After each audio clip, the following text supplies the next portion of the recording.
हर हर महादेव, जय भोलेनाथ। दोस्तों आइए जानते हैं कुछ बहुत ही महत्वपूर्ण बातों के बारे में, बहुत ही महत्वपूर्ण उपायों के बारे में, जानकारियों के बारे में। पूज्य गुरुदेव के श्रीमुख से उन्हीं की कथा के दौरान जब वो बता रहे थे, तो कुछ अंश को मैं यहाँ प्रस्तुत कर रही हूँ। तो चलिए सुनते हैं उन्हीं के श्रीमुख से बहुत ही महत्वपूर्ण जानकारी।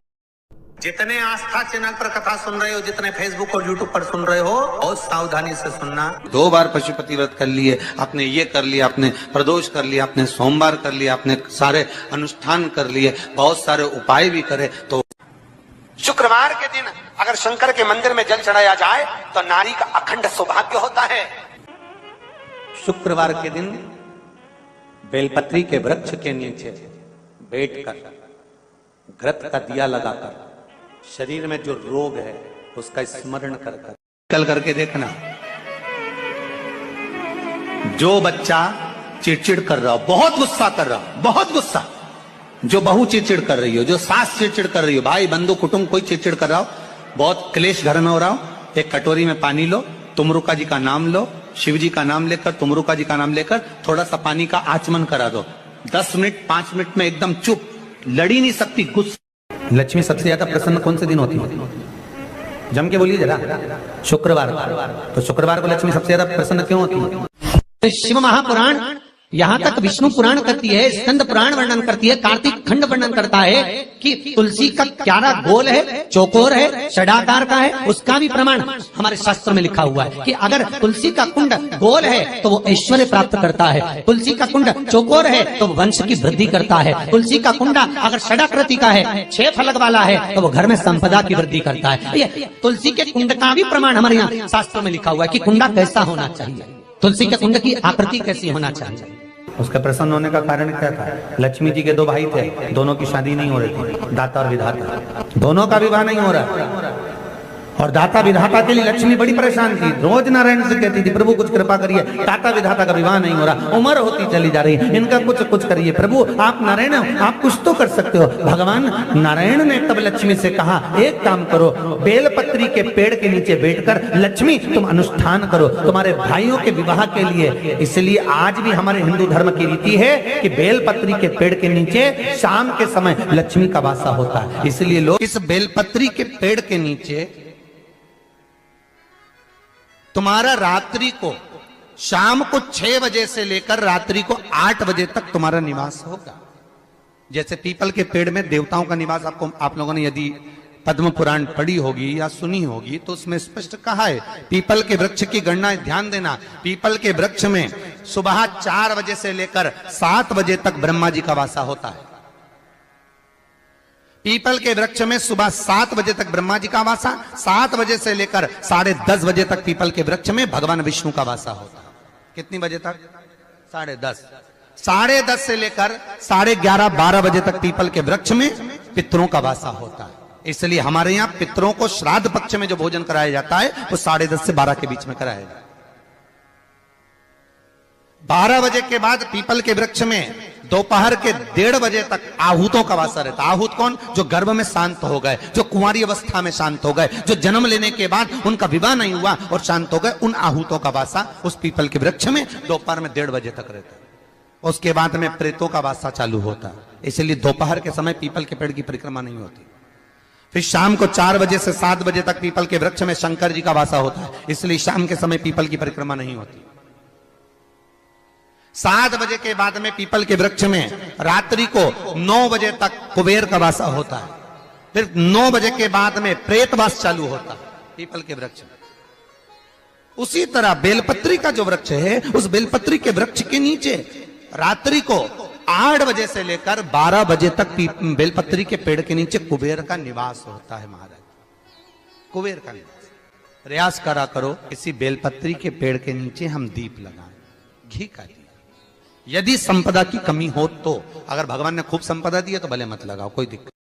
महामृत्युंजय मंत्र का यदि आप जाप करते हो और आपको मालूम पड़ गया कि शरीर में मुझे ये रोग हो गया है, मुझे शुगर हो गया है, मुझे बीपी हो गया है, मेरा ब्लड प्रेशर ऊंचा नीचा रह रहा है, कोई भयंकर रोग मेरे रिश्तेदार को कोई कैंसर जैसा रोग हो गया, किसी को कोई थायराइड हो गया, किसी को कोई किडनी और लीवर में सूजन हो गई, किसी को कहीं किडनी और लीवर में तकलीफ हो गई, तो शिव महापुराण की कथा कहती है, नवग्रह शिव महापुराण की कथा कहती है कि बेलपत्री के वृक्ष के नीचे महामृत्युंजय मंत्र का जाप जो शुक्रवार की शुक्रवार घी का दिया लगा कर करता है, उसके रोग बाबा देवाधिदेव महादेव समाप्त करते चले जाते हैं। ये संजीवनी मंत्र शुक्रवार के दिन भगवान शंकर को शुक्र को दिया था, इसलिए उसकी प्रदान। शुक्रवार के दिन बेलपत्री के वृक्ष के नीचे बैठकर घृत का दिया लगाकर शरीर में जो रोग है उसका स्मरण कर कर शंकर जी से विनय कर कर, हे भोलेनाथ, आपने शुक्र देवता को संजीवनी मंत्र दिया है, तो क्या आप मेरे को वो मंत्र प्रदान नहीं करोगे? मेरे रोग, मेरी बीमारी, मेरे दुख को आप नहीं हरोगे? शिव से कहो, ये शरीर आपने दिया है और भजन करने के लिए दिया है, स्मरण करने के लिए दिया है, कीर्तन करने के लिए दिया है, तो संभालोगे भी आप। और बेलपत्री की ओर मुख कर कर घी का दिया लगाकर महामृत्युंजय मंत्र का स्मरण कर लेने पर धीरे धीरे धीरे धीरे धीरे धीरे वो रोग समाप्ति की ओर आता चले जाता है।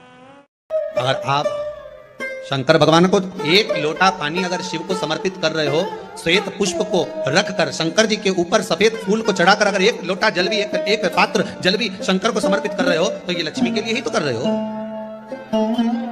और कौन सी लक्ष्मी? पूर्ण लक्ष्मी, पूर्ण लक्ष्मी। आपको पहले भी कथा में कहा, एक बार भगवान विष्णु के सामने लक्ष्मी मैया ने बहुत तेज स्वर में कह दिया था, नारायण, दुनिया के लोग आपका नाम जपते हैं, दुनिया के लोग नारायण नारायण कहते हैं, दुनिया के लोग आपका भजन करते हैं, पर सत्य मायने में कहूं ना तो मेरे बिना दुनिया के लोगों की नहीं चल सकती, मेरे बिना दुनिया नहीं चल सकती, संसार मेरे बिना नहीं चल सकता। भगवान विष्णु ने कहा ये तो गलत है लक्ष्मी आपका कहना।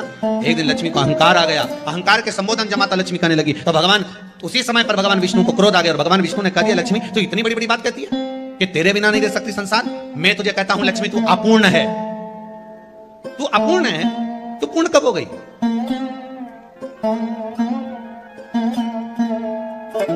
तेरी पूर्णता कहां हो गई? लक्ष्मी की आंख से आंसू बहने लगे। आज आपने मुझे अपूर्ण कहा, आपको मालूम है आप मुझे अपूर्ण कर रहे हो? आपको ये ज्ञात हो रहा है आप मुझे अपूर्ण कर रहे हो? भगवान कहते हैं हाँ लक्ष्मी मैंने तुझे अपूर्ण कहा। अपूर्णता का मतलब आप जानते हो ना? भगवान कहते हैं लक्ष्मी मैं सब जानता हूं। लक्ष्मी रोती हुई माता सरस्वती के पास पहुंच गई। सरस्वती ने पूछा क्या बात है लक्ष्मी, क्यों रो रही हो? लक्ष्मी जी ने कहा क्या बताऊं सखी, मेरे पति ने आज मुझे अपूर्ण कर दिया। तो क्यों रो रही है तू? अपूर्ण अगर कह दिया, पति ने ही तो कहा है ना, तो क्यों रोना? चल मेरे साथ। और सरस्वती मैया माता लक्ष्मी को लेकर सीधे पहुंच गई माता पार्वती के यहाँ। माता पार्वती के यहाँ जब पहुंचे, माता पार्वती ने लक्ष्मी जी को देखा और सरस्वती को देखा तो पूछा कि बात क्या है, क्या हो गया ऐसा, क्या हुआ, क्या है ऐसा जो तुम दोनों आज मेरे पास में आई? क्या हुआ? पार्वती जी कुछ बोलती, शिव जी का ध्यान माता सरस्वती की ओर और लक्ष्मी की ओर गया और भगवान शंकर जान गए कि आज भगवान नारायण ने लक्ष्मी जी को अपूर्ण कहा है। अब देखें माता पार्वती क्या कर सकती है, इसको पूर्ण बनाने के लिए करेगी क्या? क्या हुआ? माता सरस्वती जी बोली लक्ष्मी को अपूर्ण कर दिया। अपूर्ण कर दिया? हाँ, तो क्या सोचना उसके लिए, इसको मैं अभी पूर्ण बना देती हूँ। माता जगतजननी पार्वती ने गोदी में विराजमान गणेश जी को उठाया और उठाकर लक्ष्मी जी की गोद में दे दिया। ले लक्ष्मी, आज से तो पूर्ण हो गई। लक्ष्मी आज से तो पूर्ण। गोदी में जब तक संतान नहीं है तो नारी को लोग अपूर्ण समझते हैं, पर माता पार्वती जी ने संपूर्ण ब्रह्मांड में एक सिद्धता प्रदान कर दी कि अपने गोदी के लाल को, अपने गोदी के पुत्र को माता ने लक्ष्मी की गोद में देखकर लक्ष्मी को पूर्ण बना। शिव महापुराण यहाँ तक विष्णु पुराण करती है, स्कंद पुराण वर्णन करती है, कार्तिक खंड वर्णन करता है कि तुलसी का क्यारा गोल है, चौकोर है, षडाकार का है। उसका भी प्रमाण हमारे शास्त्र में लिखा हुआ है कि अगर तुलसी का कुंड गोल है तो वो ऐश्वर्य प्राप्त करता है, तुलसी का कुंड चौकोर है तो वंश की वृद्धि करता है, तुलसी का कुंडा अगर षडाकृति का है, 6 फलक वाला है तो वो घर में संपदा की वृद्धि करता है। ये तुलसी के कुंड का भी प्रमाण हमारे यहाँ शास्त्रों में लिखा हुआ है कि कुंडा कैसा होना चाहिए, तुलसी के कुंड की आकृति कैसी होना चाहिए, तुलसी का कुंड होना कैसा चाहिए, उसका भी प्रमाण हमारे यहाँ स्कंद पुराण में लिखा हुआ है, विष्णु पुराण में लिखा हुआ है कि आपको क्या किस रूप में चाहिए। पर जगत है ना, दुनिया के आगे हाथ फैलाओ, जाकर निवेदन करो, यहाँ वाले बाबा के पास हो या वहाँ वाले बाबा के पास हो या उसके पास हो या उसके पास हो या जगत के पास जाओगे दुख पाओगे, रुपया खाएंगे, चूना लगाएंगे, धक्के मार कर निकाल देंगे, 2-4-8 दिन घुमाएंगे फिराएंगे, कल आना परसों आना नरसों आना, ऐसा करना वैसा करना, बस बाबा यही घुमाते रहेंगे और तुम्हारे धन का चूना लगाते रहेंगे। पर निवेदन है इनसे बचकर शिव की शरण में जाकर भगवान शास्त्र में जो लिखा है उसके अनुसार हम क्यों ना कर्म करें जिसका फल हम पा जाएं, हम क्यों ना ऐसा कर्म करें जिसके फल को हम पा सकें, हम क्यों भ्रमित हुए। हमारे यहाँ तुलसी के कुंड का भी विधान है, गोल कुंडा है ऐश्वर्य देगा, चौकोर कुंडा है। आप लोग कई बार देखे होंगे किसी के यहाँ चौकोर तुलसी का क्यारा होता है, कुंडा होता है, वो वंश बड़ा, षडाकृति का है, वो धन देता है, संपदा। दोष हमारा है, हम तुलसी के कुंडे के नीचे शंकर जी को रख देते हैं, क्यों कि यहीं तुलसी जी को पानी चढ़ाएंगे, यहीं शंकर जी को चढ़ा देंगे। दोष तुलसी के कुंड के नीचे हम सर्पदेव को रख देते हैं, नाग देवता रख देते हैं, पानी चढ़ाएंगे, पात्री रख देते हैं, नहीं, इसका दोष हम सबको स्वयं अगर गलती करते हैं तो स्वयं को। कैसा कुंड हो, 7 तरह के कुंडों का व्याख्यान तुलसी के रूप में कहा गया है। पहला गोल, दूसरा चौकोर, तीसरा षडाकृति, चौथा त्रिवेणी, 3 कोने वाला कुंडा।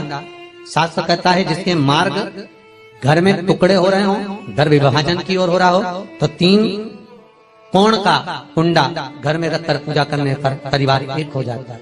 5वां, गार्डन में बिना कुंडे का, बिना कुंड का जो तुलसी का पौधा रोपित होता है, बिना कुंड के एक बगीचा जैसा बो दिया जाता है, तुलसी तुलसी उत्पन्न हो जाती है। महाराज वहां पर संपदा तो रहती है पर चिंता बहुत रहती है, टेंशन बहुत रहती है। क्यों?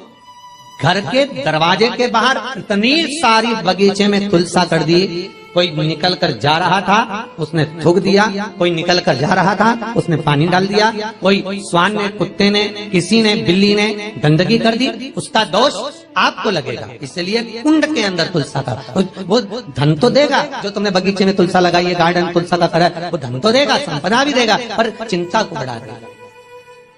5 मारा। छठा, तुलसी के कुंड को 3 धार पर लटका कर रखना। कई जगह पर आपने देखा होगा तुलसी का जो कुंडा होता है उसको 3 जो तार होते हैं, 3 जो चेन होती है उस पे लटकाया जाता है। महाराज विष्णु पुराण उसका भी व्याख्यान करते हैं। महाराज वहां व्यक्ति के कार्य उन्नति की सीढ़ी की ओर बढ़ जाते हैं। जैसे भोजन की थाली लग गई, भोजन तैयार हो गया, बस खाने बैठे हो और थाली खसक गई, समझ लेना कि तुलसी को अधर पर लटका कर रखा। इसलिए कार्य तो हो रहे हैं, बनने वाले, 4 दिन बाद ये काम होने वाला है, 8 दिन बाद ये काम होने वाला है, लग रहा है कि इसमें इतना फल मिलेगा, लग रहा है इस व्यापार को करेंगे तो इतना फायदा हो जाएगा, सब कुछ करा, लाखों रुपए लगा भी दिए, थाली मालूम पड़े खसक गई, अधर लटका है। 7 क्रम है तुलसी के, ये 6ठा क्रम बताया। तुलसी का 7वां क्रम, तुलसी का 7वां क्रम है। महाराज तुलसी का कुंडा जैसा घर के आंगन में है, तुलसी का कुंड जैसे घर के आंगन में विराज रहा है, ऐसा ही छोटा सा कुंड भगवान के लिए रोपित करें। प्रतिदिन भगवान की सेवा करते समय तुलसी का कुंड सम्मुख रखकर उसकी आराधना करना, फिर उस कुंड को वापिस बाहर ले जाकर रखना, फिर दूसरे दिन पूजन के समय पर कुंड को लाकर रखना। हम तो यहाँ तक कहते हैं विष्णु पुराण गर्ग संहिता कल्याण का तुलसी अंग यहाँ तक वर्णन करता है कि आप पूरे साल ये नहीं कर सकते तो कम से कम कार्तिक के महीने में भगवान के सामने तुलसी का छोटा कुंड, चौकोर वाला, गोल नहीं, चौकोर कुंड लाकर भगवान के सामने रखकर छोटा सा कुंड का पूजन कर भगवान के साथ उस कुंड को वापस बाहर विराजमान करें, फिर कल लेकर आए, फिर विराजमान करें। आप पूरे साल नहीं कर सकते तो 1 महीना, उसका फल 1000 गुना प्राप्त होता है। तो किस चीज के लिए कहा गया कि तुलसी का कुंडा एक बाहर हो, एक घर के अंदर मंदिर के सामने पूजन के लिए रखा जाए? तो कहते हैं उस घर में वैभव, सत्ता, संपदा, लक्ष्मी, समृद्धि, शांति की कभी कमी नहीं है, कभी प्राप्ति सुख की, आनंद की। 7 तरह के कुंड, 7 तरह के तुलसी के रोग का वर्णन हमारे यहाँ विष्णु पुराण में किया गया। आप किस भाव से कर रहे हैं ये आप महाराज। स्त्रियों के, नारियों के जितने भी रोग होते हैं, बीमारियां होती हैं, रजो धर्म से जुड़ी हुई जो भी तकलीफें होती हैं, उसका भी व्याख्यान देवी भागवत में स्पष्ट कहा गया।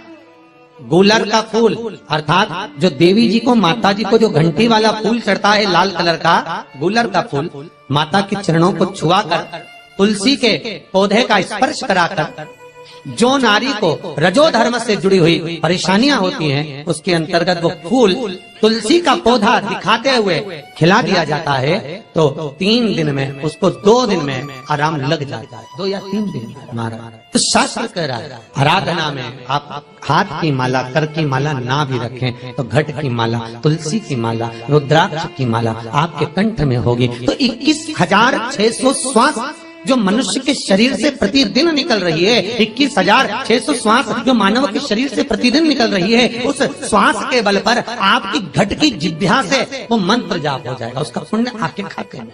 तुम्हारे गले में जो तुलसी की माला हो, तुम्हारे गले में जो रुद्राक्ष की माला हो, उसमें मन के 108 होना चाहिए या 108 से भी ज्यादा होना चाहिए। कम मनके की माला मत पहना गले में, बारीक बारीक मनके की कर लो, छोटे से छोटे मनके की कर लो, 100 से भी ज्यादा हो, 108 से भी ज्यादा हो। क्यों? क्योंकि गले में अगर तुलसी की माला होगी, गले में रुद्राक्ष की माला होगी, भले तुम्हारे मुख से नाम ना निकले, भले तुम्हारे हाथ में करमाला ना आए, भले तुम भगवान का नाम जपो ना जपो, भले तुम भगवान को भोग लगाओ ना लगाओ, भले तुम तीर्थ जाओ ना जाओ, पर गले में अगर तुलसी की माला या रुद्राक्ष की माला तुम्हारे गले में है तो चिंता मत करना, तुम्हारी श्वास जितनी निकलेगी, 21,600 श्वास जो मनुष्य के शरीर से प्रतिदिन निकल रही है, वो 21,600 श्वास के मनके का फल तुम्हें रोज का प्राप्त हो जाएगा। बस ध्यान रखना, गले में मनका होना जरूरी है, गले में माला होना जरूरी है, भले रुद्राक्ष का 1 मनका हो, भले तुलसी का 1 मनका हो, पर गले में हो तो उसका फल मिलेगा, घटेगा नहीं। पद्म पुराण गर्ग संहिता में भी आप ढूंढेंगे तो मिल जाएगा, गीता प्रेस गोरखपुर की तुलसी अंक निकालेंगे तो उसमें मिल जाएगा। 2 वृक्ष ऐसे हैं जिनके नजदीक में जो दिया जाता है। श्री शिवाय नमस्तुभ्यम, सब बोलिए एक बार जमकर, श्री शिवाय नमस्तुभ्यम। प्रैक्टिकल जरूर करना, कहीं सियोर वाला महाराज झूठ तो नहीं बोल रहा, शास्त्रों की बातें हमारे जीवन में हमें। तो उम्मीद करते हैं जानकारी आपको अच्छी और उपयोगी लगी होगी। अगर अच्छी और उपयोगी लगी तो एक लाइक छोटा सा अवश्य करिए। आप पहली बार मेरे चैनल पे आए तो मेरे चैनल को सब्सक्राइब करिए, बेल नोटिफिकेशन अवश्य दबाइए, जिससे आने वाले वीडियो आपको समय से प्राप्त होते हैं। दोस्तों कोई भी प्रश्न या सुझाव कमेंट बॉक्स में लिख सकते हैं। फिर मिलते हैं दोस्तों एक नई जानकारी के साथ नए वीडियो में, तब तक के लिए जय भोलेनाथ, हर हर महादेव, श्री शिवाय नमस्तुभ्यम। धन्यवाद दोस्तों।